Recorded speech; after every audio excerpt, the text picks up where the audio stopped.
1943년 1월 17일 남서태평양 과달카날 해역이었다. 달없는 하늘 아래 바다는 검은 유리 같았다. USS 잉글랜드는 구축함 호위함이었다. 이 배는 300피트가 채 안 되는 길이었다. 또한 1500톤 미만의 배수량을 가졌다. 엔진을 저속으로 조절한 채 산호해를 가로질러 나아갔다. 수심 아래 심연으로 음파 탐지기가 핑 소리를 보냈다. 함교에서는 젊은 장교들이 열대 지방의 어둠 속에서 눈을 부릅떴다. 그들은 유령처럼 뒤따르는 인광성 항적을 지켜보았다. 공기에서는 소금, 연료유 냄새가 났다. 전투 전에 나타나는 기묘한 전기적 긴장감도 있었다. 모든 선원은 이 냄새를 알아보지만 결코 편안함을 느끼지 못했다. 갑판 아래 작전실에서 무전병들은 장비 위로 몸을 웅크렸다. 그들은 음파 탐지기 반사의 규칙적인 맥박 소리를 들었다. 모든 것을 바꿀 신호를 기다리고 있었다. 구축함은 사냥 중이었다. 아래 깊은 곳에서 6척의 일본 잠수함은 곧 깨닫게 될 것이었다. 사냥꾼이 자신들이 상상했던 것보다 훨씬 더 치명적인 존재가 되었다는 것을 말이다. USS 잉글랜드의 이야기는 전례 없는 이야기였다. 이 배는 제국주의 일본 해군의 잠수함 전력을 12일 동안 맹렬히 공격했다. 이 이야기를 이해하려면 1943년 초 태평양 전쟁의 절박한 역학 관계를 먼저 알아야 했다. 그해 1월 무렵 전세는 바뀌기 시작했다. 미드웨이 해전으로 일본의 항공모함 우위는 깨졌다. 과달카날 전투는 미국 산업력이 큰 손실을 감당할 수 있음을 증명했다. 다른 어떤 나라도 무너뜨릴 손실이었다. 미국은 압도적인 병력으로 계속 전진했다. 그러나 파도 아래 잠수함이 배회하는 고요한 영역에서는 일본이 여전히 특정 이점을 가지고 있었다. 일본의 잠수함은 세계 최고 수준이었다. 이들은 장거리 운항이 가능하고 중무장했으며 지구상에서 가장 혹독한 해역에서 훈련받은 병사들이 승선했다.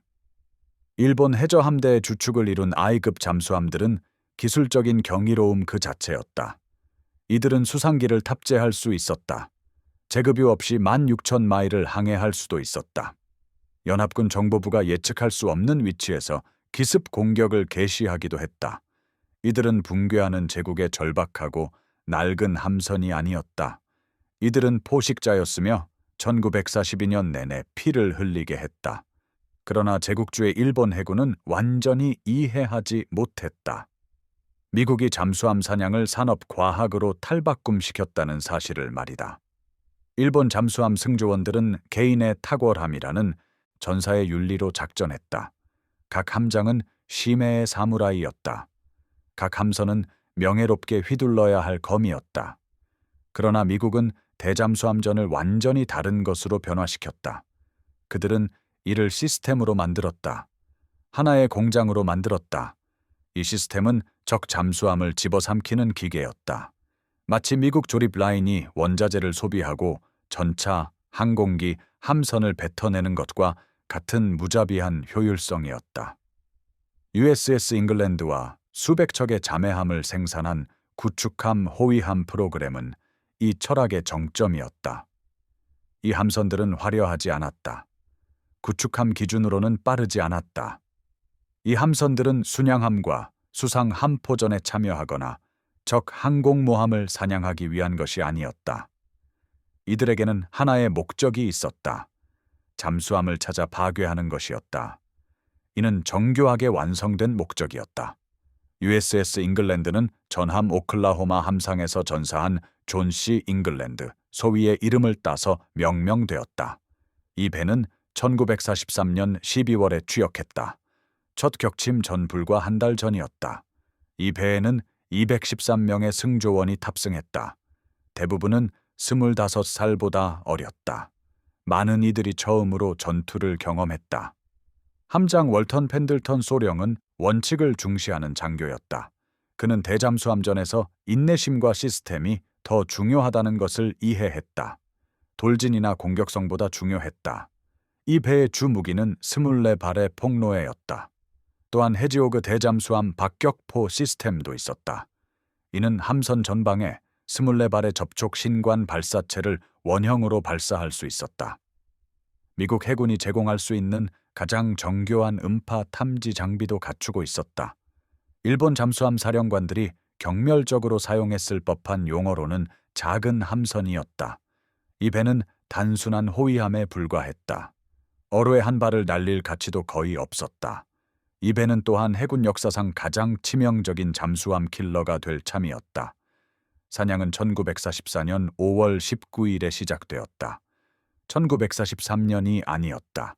그 시작 밤의 어둠은 더 큰 전쟁에 속했다. 그러나 잉글랜드의 전설은 그 5월의 12일 동안 구체화되었다. 위치는 솔로몬 제도와 애드미럴티 제도 사이 해역이었다. 이 태평양 구간은 필리핀을 향해 북서쪽으로 진격하는 미군에게 중요한 보급로가 되었다. 정보부는 일본 잠수함의 순찰선을 감지했다. 이 순찰선은 연합 함대에 의해 정찰부대로 지정되었다. 이들은 미국 선박을 요격하고 함대 움직임에 대한 정찰을 수행하도록 배치되었다. 이 잠수함들은 일본에서 가장 경험 많은 승조원들을 태우고 있었다. 이들은 인도양에서 알류샨 열도까지의 작전에 참전한 베테랑들이었다. 그들의 명령은 명확했다. 관찰하고 보고하며 기회 포착 시 공격하는 것이었다. 그들이 알 수 없었던 사실은 이것이었다. 미국 암호 해독자들이 잠수함이 명령을 받은 거의 동시에 그 명령들을 읽어냈다는 점이었다. 첫 접촉은 5월 19일 아침에 이루어졌다. USS 잉글랜드는 자매함 조지, 레이비와 함께 헌터 킬러 그룹의 일원이었다. 해독된 일본 통신을 바탕으로 잠수함 접촉 지점으로 향했다. 바다는 잔잔했다. 전쟁의 폭력이 불가능하게 느껴지는 기만적인 열대 지방의 평온함이었다. 수면 아래에서는 일본 잠수함 I-16이 잠수하여 운항 중이었다. 승조원들은 자신들의 은밀함과 훈련에 자신감을 가지고 있었다. I-16은 베테랑 함선이었다. 이 배는 1940년에 취역했다. 2,000톤이 넘는 수상 배수량을 가졌다. 여러 차례의 전투 순찰에서 생존한 승조원들이 탑승했다. 함장은 미드웨이 해전에서 싸웠다. 그의 부하들은 자신들의 임무를 잘 알고 있었다. 그들은 발각될 것이라고 예상하지 못했다.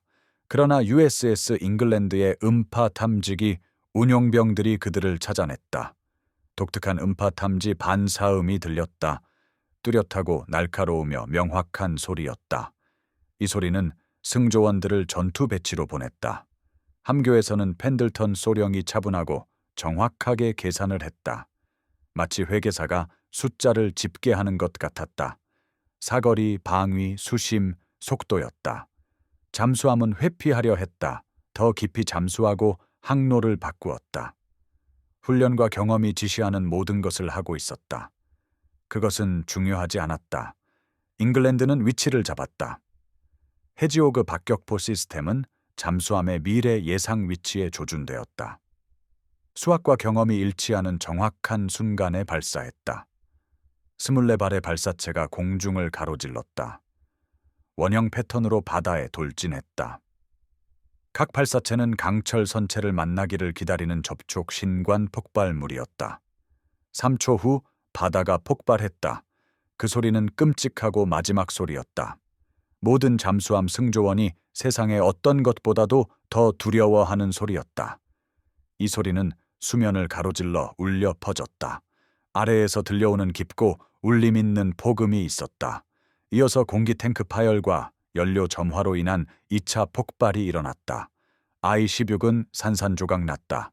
100명의 승조원이 순식간에 사망했다. 압력에 의해 짓눌리거나 침수된 구획에서 익사했다. 혹은 타오르는 디젤 연료에 의해 소각되었다. 수면 위로 파편이 떠오르기 시작했다. 쿠션, 종이, 기름이 보였다. 때로는 시신도 떠올랐다. USS 잉글랜드는 첫 격침을 기록했다.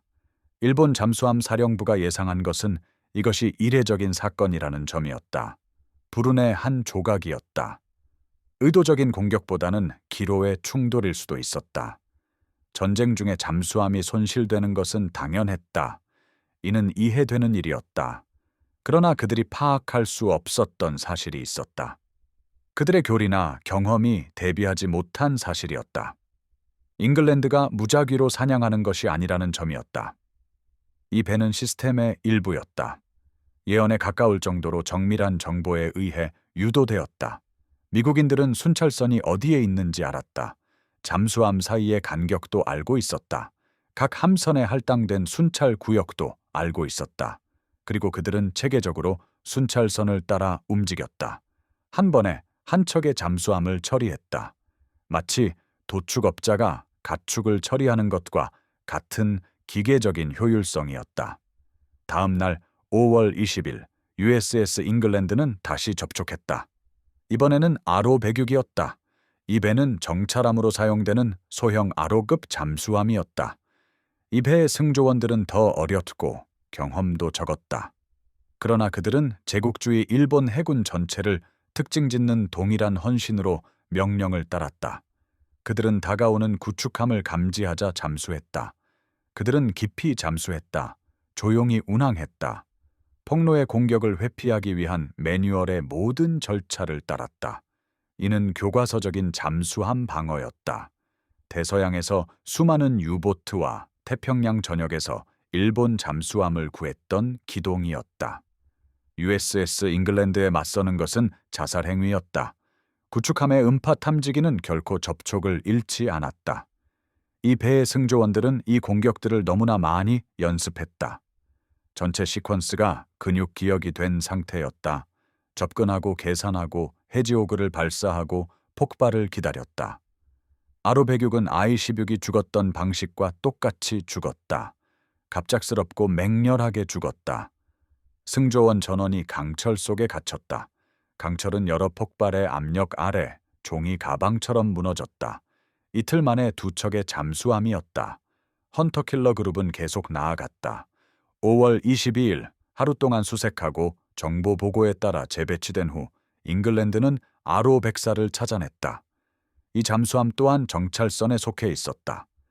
이 배의 함장은 미군의 대잠수함 활동 증가에 대한 경고를 받았다. 그는 동료 잠수함들에게 무슨 일이 벌어지고 있다는 것을 알았다. 여러 함선에서 무선 통신이 끊겼다. 그러나 잠수함 교리는 그가 전위치를 유지하고 순찰을 계속하며 명령을 따르도록 요구했다. 규율과 의무는 제국주의 일본 해군의 두 기둥이었다. 임무가 위험해졌다고 해서 이들이 쉽게 꺾이지 않았다. RO 104의 함장은 잠수함을 잠수시키고 최소 속도로 몰래 벗어나려 했다. 기동으로 보호받을 수 없는 곳에서 침묵이 자신을 보호해 주기를 바랐다. 그러나 USS 잉글랜드의 음파 탐지기가 그를 찾아냈다. 해지호그 발사체들이 떨어졌다. 바다는 요동쳤다. RO 104는 나흘 만에 세 번째 희생자가 되었다. 이제 전례 없는 일이 벌어지고 있었다. 양측 모두 아직 완전히 인식하지 못했지만 말이다. 일본 측에서는 잠수함 사령부가 정찰선이 노출되었다는 것을 깨닫기 시작했다. 세 척의 잠수함이 너무나 빠른 연속으로 손실된 것은 재앙적인 불운을 시사했다. 또는 더 불길하게는 미국이 어떤 식으로든 순찰 위치를 알아냈다는 것을 의미했다. 비상명령이 남은 잠수함들에게 전달되었다. 재배치하고 순찰 구역을 변경하며 엄격한 무선 침묵을 유지하라는 것이었다. 물론 이 명령들은 즉시 미국 정보부에 의해 가로채지고 해독되었다. 미국 정보부는 즉시 USS 잉글랜드와 그 그룹을 새로운 위치로 재배치했다. 일본 잠수함들은 단순히 사냥당하는 것이 아니었다. 그들은 몰려다녔다. 너무나 정교한 정보 체계에 의해 모여 있었다. 모든 회피 기동이 단순히 그들을 처형자에게 더 효율적으로 데려다 주었다. 5월 23일 잉글랜드는 RO 116과 접촉했다. 이 잠수함의 함장은 이 시점까지 전쟁 전체를 살아남은 베테랑이었다. 그는 훈련과 문화가 거의 생각할 수 없게 만드는 행동을 했다. 다가오는 구축함을 감지했을 때 그는 구축함을 향해 방향을 돌렸다. 그리고 수상으로 부상하여 갑판포로 싸울 준비를 했다. 그것은 절박한 도박이었다. 일본 군사 역사에서 때때로 기적적인 결과를 낳았던 최후의 저항 정신이었다. 순전한 대담함과 죽음을 불사하는 의지로 재앙을 승리로 바꾼 예상치 못한 공격이었다. 5인치 함포를 가진 구축함 호위함이었다. 우월한 사격 통제 능력도 있었다. 전투 배치된 승조원들을 태우고 있었다. 이 배에 맞서는 것은 그저 더 빠른 형태의 자살 행위였다. 아로 116은 비상 부상 기동을 시작했다. 지휘탑이 수면 위로 완전히 나오기도 전에 USS 잉글랜드의 해지호그가 동시에 위아래에서 이 배를 강타했다. 잠수함은 너무나 맹렬하게 폭발했다. 배는 두 동강이 났다. 두 부분이 즉시 침몰했다. 함장과 승조원들은 단 한 발의 포도 발사할 기회조차 없었다. 네 척의 잠수함이 닷새 만에 격침되었습니다. 미국 해군 함선 잉글랜드의 승조원들은 자신들이 역사상 유례없는 일에 참여하고 있음을 깨닫기 시작했습니다. 비좁은 작전 상황실에서 장교들은 전문적인 만족감과 커져가는 불신이 뒤섞인 채 각 격침을 해돼 표시했습니다. 수병 숙소에서는 전투를 경험할까 걱정했던 수병들이 있었습니다. 그들은 갑자기 해군에서 가장 성공적인 대잠수함 함선에 탑승한 자신들을 발견했습니다. 그들의 업적을 정의하게 된 상징적인 물체는 웅장하거나 극적이지 않았습니다. 그것은 단지 그려진 그림이었습니다. 각 격침 후 승조원들은 작은 일본 잠수함 실루엣을 함선의 상부 구조물에 추가했습니다. 이는 전사들이 승리를 세는 고대 전통의 기록이었습니다. 네 번째 표시를 추가할 때쯤에는 기동 부대의 다른 함선들이 경외심에 가까운 시선으로 잉글랜드를 지켜보기 시작했습니다. 잠수함에 탑승한 일본 수병들은 마지막 순간에 엄청난 깨달음을 경험했습니다. 그들은 자신들이 싸우고 있다고 생각했던 전쟁이 완전히 다른 것으로 변모했음을 알게 되었습니다. 이는 전사의 기술, 기술적 동등성, 그리고 전략적 기동의 전쟁이 아니었습니다. 그들은 더 나은 잠수함이나 더 숙련된 적에게 패배하는 것이 아니었습니다. 그들은 산업 시스템에 의해 처리되고 있었습니다. 마치 공장 프레스가 판금해 보이는 무관심과 같은 방식으로 기계에 의해 소모되었습니다. 미국인들은 더 나은 개별 전사일 필요가 없었습니다. 그들은 개인의 탁월함을 무의미하게 만드는 시스템을 만들었습니다. 이것은 1944년이 진행될수록 일본군 모든 계층을 관통한 근본적인 이념적 충격이었습니다. 그들은 미국 민주주의를 약하고 규율이 없으며 안락함에 집착한다고 배웠습니다. 하지만 그 미국 민주주의가 사무라이 전통이 상상했던 그 어떤 것보다 무자비하게 효율적인 전쟁 방식을 만들어냈다는 발견이었습니다. 5월 26일 새로운 정보에 기반하여 위치를 변경한 후 미국 해군 함선 잉글랜드는 아로 108함을 탐지했습니다. 이 잠수함은 그녀의 자매함들의 운명에 대한 명시적인 경고를 받았었습니다. 그녀의 함장은 자신이 추적당하고 있다는 것을 알고 있었습니다. 그는 매뉴얼에 있는 모든 회피 조치를 취했습니다. 불규칙적인 순찰 패턴, 잦은 수심 변경, 장기간의 정숙 항해 등이었습니다. 그러나 그 어떤 것도 중요하지 않았습니다. 구축함은 그를 찾아내고 추적했으며 이전에 척의 잠수함을 격침시킨 것과 같은 방법적인 정밀함으로 그를 죽였습니다. 고슴도치 대잠 폭로해가 떨어지고 폭발이 일어났습니다. 그리고 아로 108함은 어둠 속에서 그녀의 자매함들과 합류했습니다. 여드레 만에 5척의 잠수함이었습니다. 이 업적은 너무나 엄청나서 태평양 함대의 고위 장교들이 주목하기 시작했습니다. 윌리엄 헬시 제독 자신도 나중에 언급했습니다. 잉글랜드함이 일주일 반 만에 달성한 것이 어떤 전체 소함대가 몇 달 동안의 작전에서 이룬 것보다 많다고 말했습니다. 마지막 격침은 5월 31일에 일어났습니다. 잠수함은 I-16함이었습니다. 그러나 그것은 첫 번째 격침이었습니다. 6번째이자 마지막 희생자는 아로 105함이었습니다. 이 아로 105함은 순찰을 중단하고 더 안전한 해역으로 후퇴하라는 명령을 받은 또 다른 아로 유형의 함선이었습니다. 후퇴 명령은 가로채어졌습니다.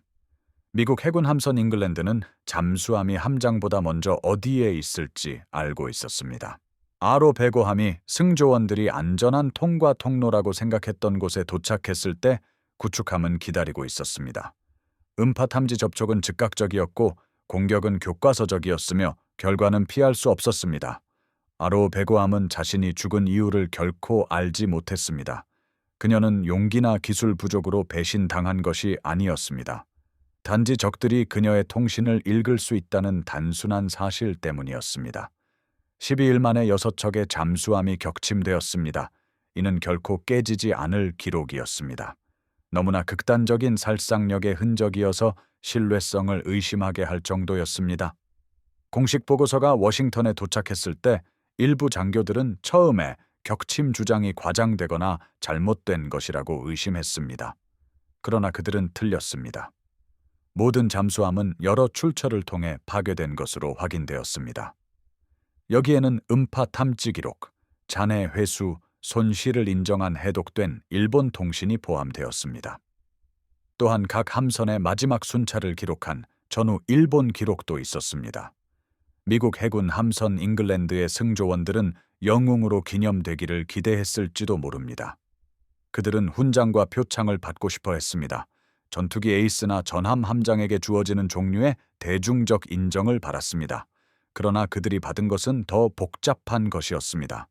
이는 미국 전쟁 기계의 본질에 대해 더 많은 것을 드러내는 것이었습니다. 그들은 확실히 축하를 받았습니다.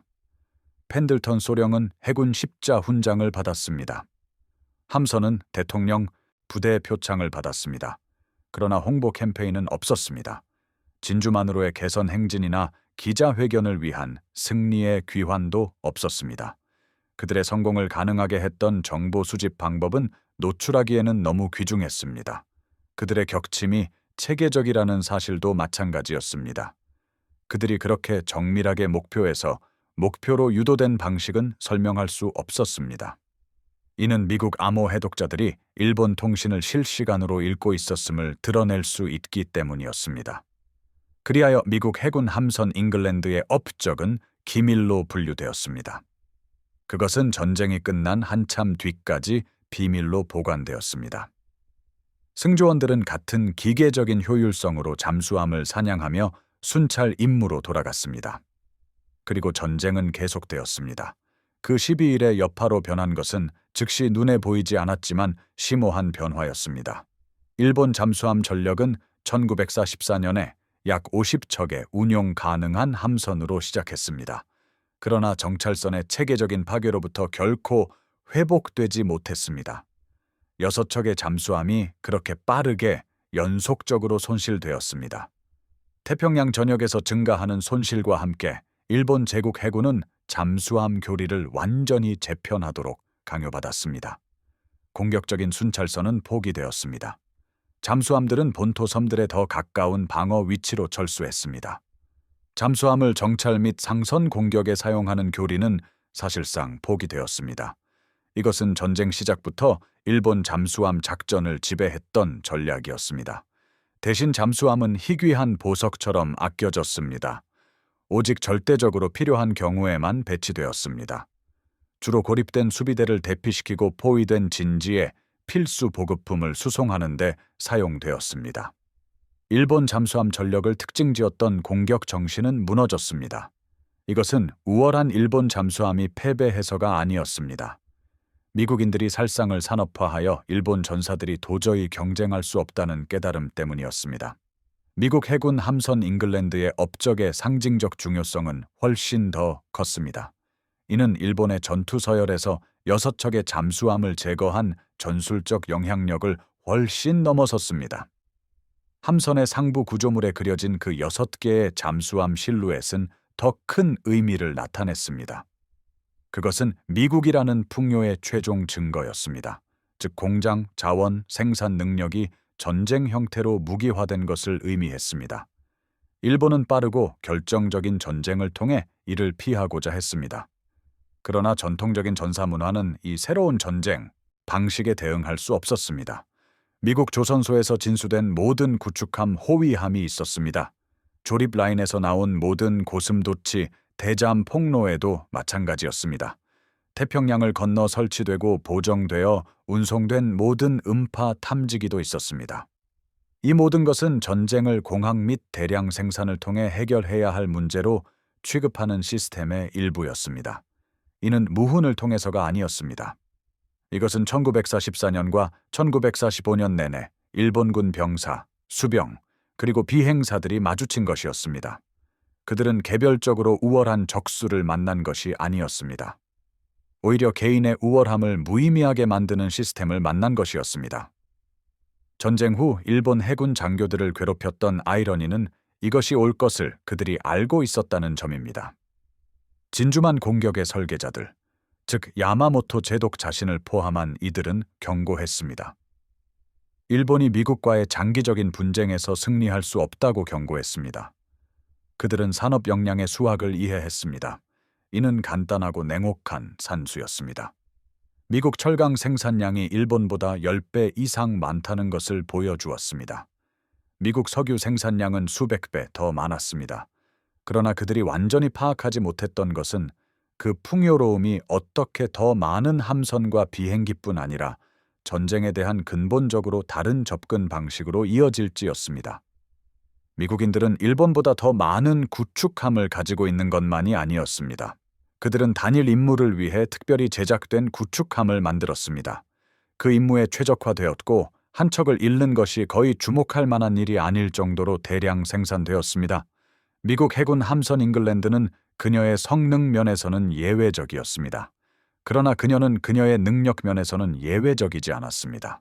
동일한 장비, 동일한 훈련, 동일한 정보 지원이 수백 척의 다른 구축함, 호위함에도 제공되었습니다. 만약 잉글랜드함이 5월 18일에 첫 격침전에 침몰했다면 다른 구축함, 호위함이 같은 위치로 유도되었을 것입니다. 같은 잠수함을 추적하고 같은 결과를 달성했을 것입니다.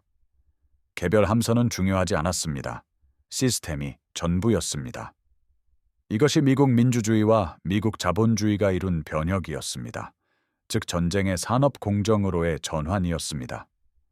결과는 가장 용감한 전사나 가장 뛰어난 전술가가 아니라 누가 가장 효율적인 공장을 가졌는지에 의해 결정되었습니다. 누가 가장 정교한 물류와 가장 깊은 원자재 비축량을 가졌는지에 따라서였습니다. 1944년 5월 사노해에서 12일 동안 죽은 일본 잠수함 승조원들은 용감하고 숙련되었으며 자신들의 임무에 헌신적이었습니다. 그들은 마지막까지 명령을 따르며 명예롭게 싸우고 죽었습니다. 그러나 그 어떤 것도 중요하지 않았습니다. 그들은 잠수함 사냥을 수학적 문제로 축소시킨 시스템과 싸우고 있었기 때문입니다. 그리고 미국 엔지니어들이 고속도로나 댐, 마천루를 건설하는 것과 같은 무자비한 효율성으로 그 문제를 해결했습니다. 잠수함들은 패배한 것이 아니었습니다. 그들은 처리되었습니다. 위협에서 통계로, 잔해로, 그리고 구축함 선체에 그려진 실루엣으로 전환되었습니다.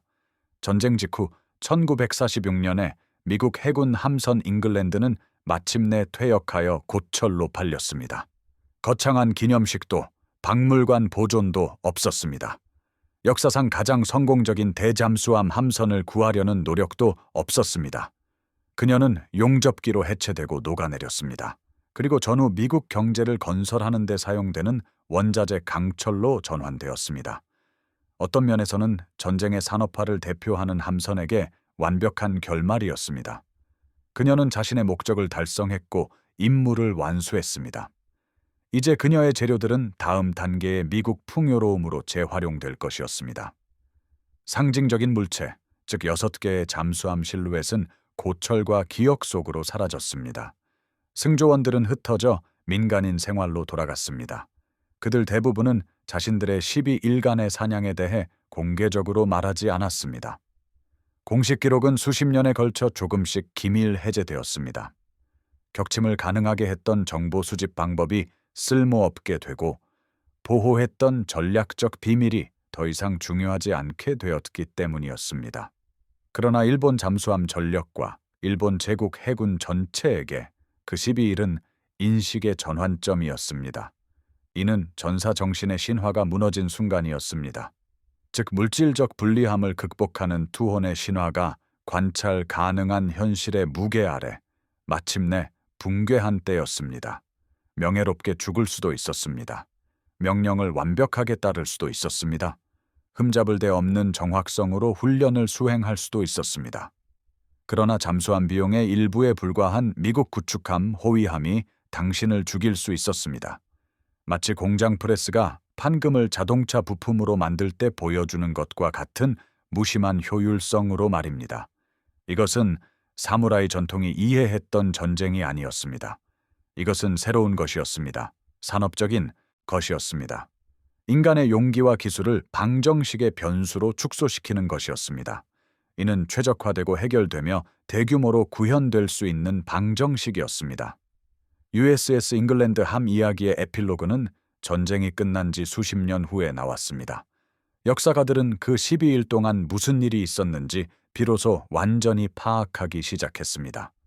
기록에 따르면 어떤 해군 소속의 그 어떤 다른 함정도 이렇게 짧은 기간 동안 6척의 잠수함을 확실하게 격침한 적이 없었습니다. 어떤 전쟁에서도 이러한 기록은 없었습니다. 이 업적은 전례 없는 일이자 반복되지 않는 단독 기록으로 남아 있었습니다. 하지만 이 기록을 진정으로 의미 있게 만든 것은 기록 그 자체가 아니었습니다. 그것은 기록이 상징하는 것이었습니다. 그 6척의 잠수함 격침은 초인적인 기술이나 행운 혹은 신의 은총의 결과가 아니었습니다. 그것은 하나의 시스템의 산물이었습니다. 이 시스템은 적의 통신을 해독하는 정보력, 수중 목표를 탐지하고 추적하는 기술, 정밀하게 격침시킬 수 있는 무기들을 포함했습니다. 또한 수백 척의 특수 잠수함 사냥꾼을 생산할 수 있는 산업 역량을 가지고 있었습니다. 이 모든 요소를 일관된 대잠수함 작전으로 통합하는 군사 조직도 중요했습니다. USS 잉글랜드 함은 그저 아주 긴 창의 날카로운 끝부분에 불과했습니다. 그 창은 바로 미국의 산업 민주주의라고 불렸습니다. 산호해에서의 그 12일 동안 드러난 더 큰 진실이 있었습니다. 그것은 전쟁이 여전히 주로 용기, 기술, 그리고 투지에 관한 것이라고 믿고 싶어 하는 모든 사람에게 불편한 진실이었습니다. 더 이상 그렇지 않았습니다. 1944년 무렵에 미국이 수행하는 방법을 배운 총력전에서는 더더욱 그러했습니다. 전쟁은 산업적인 과정이 되었습니다. 최고의 공장, 가장 많은 자원, 그리고 가장 정교한 물류를 가진 나라가 승리할 것입니다. 상대편 전사들이 아무리 용감하거나 숙련되거나 헌신적이라 할지라도 결과는 마찬가지였습니다. 이것이 일본이 태평양에서 배운 마지막 교훈이었습니다. 잠수함 하나하나, 배 한 척 한 척, 섬 하나하나, 도시 하나하나를 통해 이 교훈을 배웠습니다. 미국의 풍요로움, 미국의 민주주의, 미국의 자본주의, 일본 군국주의자들이 스스로 약점이라고 확신했던 바로 그 모든 것들이었습니다. 이 모든 것이 세상이 본 가장 효율적인 살상 시스템으로 변모했습니다. USS 잉글랜드 함은 1944년 5월 그 12일 동안 항해를 했습니다. 함체에는 6척의 잠수함 실루엣이 그려져 있었고 역사 속에서 그녀의 자리를 차지했습니다. 하지만 전쟁이 끝난 한참 뒤에야 비로소 공개적으로 인정받을 수 있었습니다. 그녀는 작은 구축함 호위함이었습니다. 길이는 겨우 300피트였고 배수량은 1,500톤이 차에 되지 않았습니다. 해군 역사상 가장 치명적인 잠수함 사냥꾼이 될 것이라고는 상상도 못했던 젊은이들이 승선하고 있었습니다. 그녀는 숨어 있다고 생각한 잠수함들을 찾아냈습니다. 그녀는 체계적인 정밀함으로 그들을 격침했습니다. 그녀는 다음 목표물로 그리고 또 다음 목표물로 계속 나아갔습니다. 정보의 안내를 받았고 기술의 도움을 받았습니다. 필요하다면 10배도 더 대체할 수 있는 산업 기반이 그녀를 뒷받침했습니다. 결국 그녀는 미국 민주주의가 전쟁에서 이기기로 결정했을 때의 모습 그 자체였습니다. 영광스럽지도 낭만적이지도 전통적인 의미에서 특별히 영웅적이지도 않았습니다. 하지만 절대적으로 무자비하게 수학적으로 효과적이었습니다. 그녀가 격침한 일본 잠수함들은 훌륭하게 설계되었고 숙련된 승무원들이 탑승했으며 용감하게 싸웠습니다. 하지만 그들은 어쨌든 죽었습니다. 잠수함 사냥을 공식으로 축소시킨 시스템에 의해 처리되었기 때문입니다. 그 시스템은 미국 조립 라인이 직면한 다른 모든 난관에 가져온 것과 동일한 효율성으로 그 공식을 실행했습니다. 그것이 그 6척의 잠수함이 어둠 속으로 가져간 진실이었습니다. 용기만으로는 충분하지 않았습니다. 기술만으로는 충분하지 않았습니다. 전쟁을 공학적인 문제로 바꾸고 미국의 산업력이라는 모든 무게를 동원해 그 문제를 해결한 적과 마주했을 때 투지 또한 충분하지 않았습니다. 바다는 수십 년 동안 그들의 비밀을 간직했습니다. 그러나 기록을 연구한 사람들에게는 그 교훈이 분명했습니다. 현대전에서는 용기보다 풍요가 더 중요합니다. 시스템이 영웅보다 중요합니다. 그리고 수학에 의해 안내받고 평범한 젊은이들이 승선한 작은 구축함 호위함이 있었습니다. 이 배는 12일 만에 전체 잠수함 순찰선을 전멸시킬 수 있었습니다. 그리고 다음 목표물을 찾아 항해를 계속했습니다. 그것은 시스템이 요구하는 것이었고 시스템은 언제나 항상 우세했기 때문입니다.